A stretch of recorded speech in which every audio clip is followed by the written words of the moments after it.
بسم اللہ الرحمن الرحیم۔ محترم سامعین کرام، 40 احادیث کا سلسلہ جاری ہے۔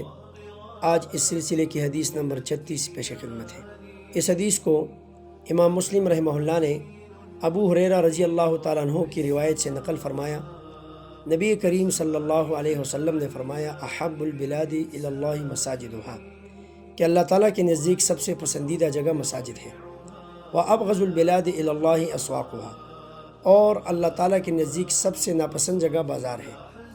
سامعین کرام، مساجد میں لوگ اللہ تعالیٰ کی عبادت کرتے ہیں، اور مساجد میں اللہ تعالیٰ کا ذکر ہوتا ہے، اور مساجد میں قرآن و سنت کی تدریس ہوتی ہے، اور امت کی فکر ہوتی ہے کہ امت جہنم سے بچے اور امت دنیا اور آخرت میں کامیاب ہو۔ لہٰذا جس جگہ جتنا اللہ تعالیٰ کی یاد ہوگی، وہ جگہ اتنی ہی بابرکت ہوگی اور اتنی ہی اللہ تعالیٰ کے نزدیک محبوب ہوگی۔ لہٰذا تمام جگہوں میں مساجد ایسی جگہ ہیں جہاں پر اللہ تعالیٰ کی عبادت اور اللہ تعالیٰ کا ذکر اور قرآن و سنت کی تعلیم و تدریس زیادہ ہوتی ہے، اس لیے اللہ تعالیٰ کے نزدیک محبوب ترین جگہ ہیں۔ اور اس میں اس بات کی طرف اشارہ ہے کہ ہمیں چاہیے کہ ہم اپنا تعلق مساجد کے ساتھ بنائیں اور زیادہ سے زیادہ وقت مساجد میں گزاریں۔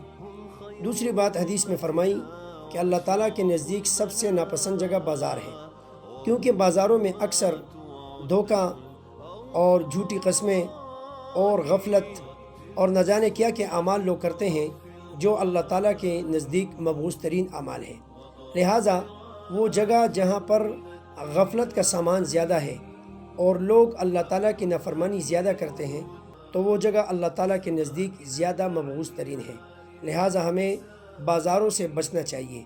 حد الوسع کوشش کریں کہ اگر ضرورت نہ ہو تو بازاروں کا رخ نہ کریں، اور اگر ضرورت ہو تو ضرورت کے مطابق ضرورت کو پورا کر کے بازاروں سے جتنا جلدی ہو سکے واپس جایا کریں۔